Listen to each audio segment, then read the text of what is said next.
नमस्कार बच्चों, हमें उपन्यास सम्राट मुंशी प्रेमचंद द्वारा लिखित एक कहानी है ईदगाह है। इस कहानी का अध्ययन हमें कर रहे थे। ये कहानी बाल मनोविज्ञान पर आधारित एक कहानी है कि किस प्रकार बच्चे अपने बड़ों के बारे में, अपने खेलों के बारे में, अपने त्योहारों के बारे में या अपने दूसरे व्यक्तियों के बारे में वे क्या विचार रखते हैं, क्या सोच विचार उनकी है। इस कहानी का नायक एक हामिद है, छोटा बच्चा। उसके माता पिता की मृत्यु हो गई है, वह अपनी दादी के साथ रहता है। तो अब तक हमने पढ़ लिया है कि हामिद गांव के छोटे बच्चों के साथ और ईद की नमाज़ पढ़ने के लिए शहर जाता है। तो रास्ते में बच्चे किस प्रकार क्या बातें कर रहे हैं, ये सोच रहे हैं कि लोगों के पास जिन होते हैं तो वे जिन ही सबको पैसे दे जाते हैं या उन्हें जो चाहे इच्छा होती है वह सब जवाहरात या फिर हीरे रुपए या और कोई चीज़ इधर से उधर जाना हो तो ये सब कुछ जिन्नात ही उनके लिए करते हैं। तो हामिद भी सोचता है कि लोग जिन को खुश कैसे कर लेते हैं। यदि मेरे पास भी कोई जिन हो तो सब कुछ ठीक हो जाए, मैं भी सबको खुश कर दूंगा अगर जिन मेरे पास हो तो इस विचार की सोच विचार करते हुए शहर की तरफ जा रहे हैं। अब देखो आगे पढ़ते हैं। मोहसिन, अब यह तो मैं नहीं जानता, लेकिन चौधरी साहब, चौधरी कौन, चौधरी कायम अली, जिनके पास से हमने शुरू में उनका वर्णन आया था, उनका नाम आया था कि लोग चौधरी साहब के घर की तरफ भागे जा रहे हैं ईद के लिए रुपए उधार लेने के लिए। और चौधरी साहब यदि आंखें बदल लें तो सारी ईद मुहर्रम हो जाए, अर्थात चौधरी साहब उन्हें पैसे देने से मना कर दें तो सारी जो खुशियों का त्यौहार है ईद है वह दुख के त्यौहार मुहर्रम की तरह हो जाए। लेकिन चौधरी साहब के काबू में बहुत से जिन्नात हैं। ये बच्चे इस प्रकार के विचार रखते हैं। कोई चीज़ चोरी हो जाए, चौधरी साहब उसका पता लगा लेंगे और चोर का नाम भी बता देंगे। जुमराती का बछड़ा उस दिन खो गया था, 30 दिन हैरान हुए कहीं न मिला। तब झक मारकर चौधरी साहब के पास गए। चौधरी ने तुरंत बता दिया मवेशी खाने में है और वहीं मिला।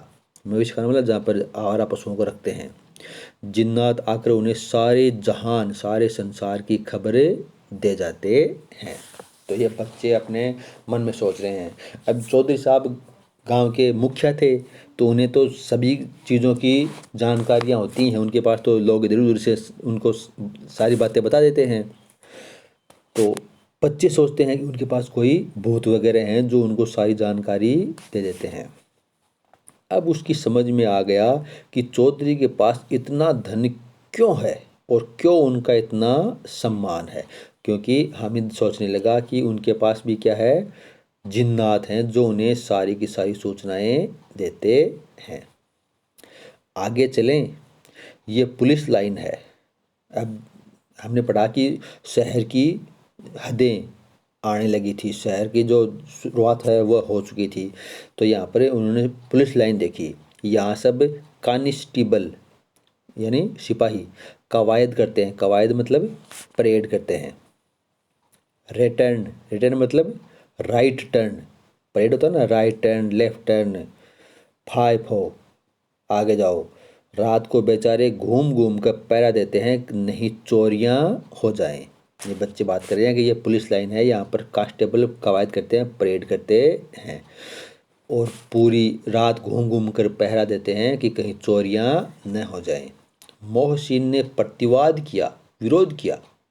प्रतिवाद का मतलब विरोध इस बात का कि वे घूम घूम करके पहरा देते हैं नहीं तो चोरियां हो जाएं। क्या कहा, यह कांस्टेबल पहरा देते हैं, तभी तुम बहुत जानते हो अजी हजरत, हजरत का मतलब महोदय, अजी महोदय यही चोरी कराते हैं। मोहसिन ने क्या कहा कि ये कांस्टेबल है ना, यही चोरी कराते हैं। शहर में जितने चोर डाकू हैं सब इनसे मिले रहते हैं। रात को ये लोग चोरों से कहते हैं चोरी करो और आप दूसरे मोहल्ले में जाकर जागते रहो पुकारते हैं। जभी यानी तभी इन लोगों के पास इतने रुपए आते हैं। मेरे मामू एक थाने में कांस्टेबल हैं, 20 रुपया महीना पाते हैं। पगार कितनी है उनकी? 20 रुपया। 20 रुपया महीना पाते हैं, लेकिन 50 रुपये घर भेजते हैं। देखो कांस्टेबल साहब की पगार कितनी है? 20 रुपया, लेकिन घर पर कितना भेजते हैं? घर पे भेजते हैं 50 रुपया। अल्लाह कसम, मैंने एक बार पूछा था कि मामू आप इतने रुपए कहाँ से पाते हैं? हंसकर कहने लगे, बेटा अल्लाह देता है। फिर आप ही बोले, हम लोग चाहें तो एक दिन में लाखों मार लाएं, हम तो इतना ही लेते हैं जिसमें अपनी बदनामी न हो और नौकरी न चली जाए। तो ये सब क्या है? ऊपर की कमाई, भ्रष्टाचार की कमाई। ये भी समाज में उस समय की एक जो अव्यवस्था थी उसका वर्णन लेखक ने अपनी इस कहानी में हमें बताया है कि किस प्रकार लोग उस समय के समाज में भ्रष्टाचार का बोलबाला था। जो कांस्टेबल थे, जो सिपाही थे, वे अपनी कर्तव्यों का निर्वहन उचित प्रकार से नहीं करते थे। तो वे भी पैसे लेते थे, लेकिन इतने कि उनकी नौकरी न चली जाए। हामिद ने पूछा, ये लोग चोरी करवाते हैं तो कोई इन्हें पकड़ता नहीं? मोहसिन उसकी नादानी पर दया दिखाकर बोला, अरे पागल, इन्हें कौन पकड़ेगा? पकड़ने वाले तो ये लोग खुद हैं, लेकिन अल्लाह इन्हें सजा भी खूब देता है। हराम का माल हराम में जाता है। थोड़े ही दिन हुए, मामू के घर में आग लग गई। सारी लेई पूंजी का मतलब है जमा पूंजी जल गई, एक बर्तन तक न बचा। कई दिन पेड़ के नीचे सोए, अल्लाह कसम पेड़ के नीचे। फिर न जाने कहाँ से 100 कर्ज लाए और बर्तन बांधे आए। अब ये कौन कह रहे हैं? मोहसिन साहब कह रहे हैं। हामिद ने पूछा ना कि ये चोरी करवाते थे, इन्हें पकड़ता नहीं था। मोहसिन ने कहा, अरे पकड़ेगा कौन? पकड़ने वाले तो यही हैं, पुलिस का काम ही है।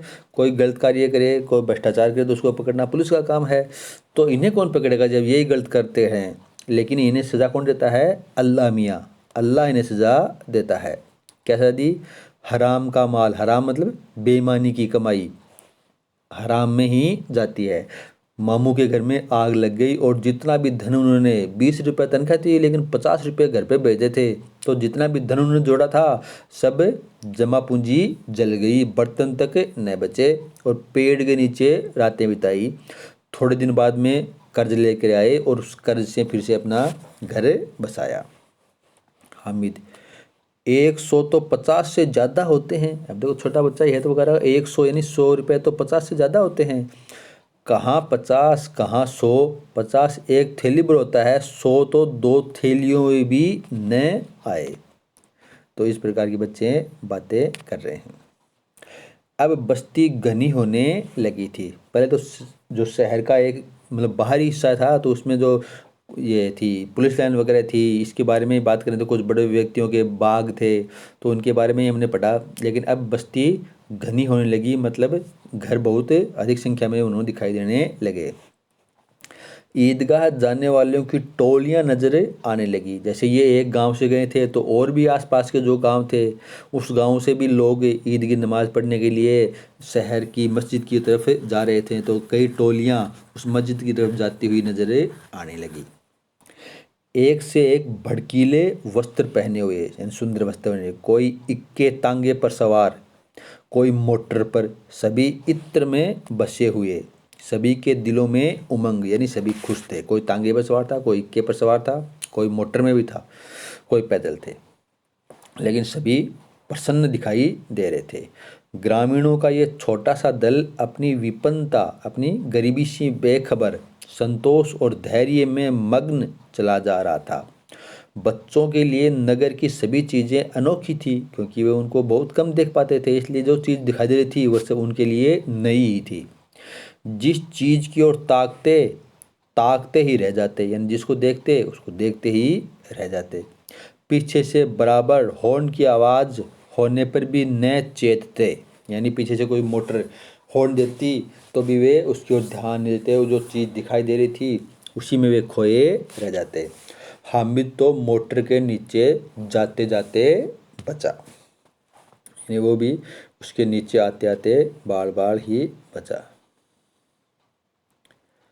सहसा अचानक ईदगाह नजर आया, यानी जहाँ पर ईद की नमाज पढ़ते हैं वह क्षेत्र नजर आया।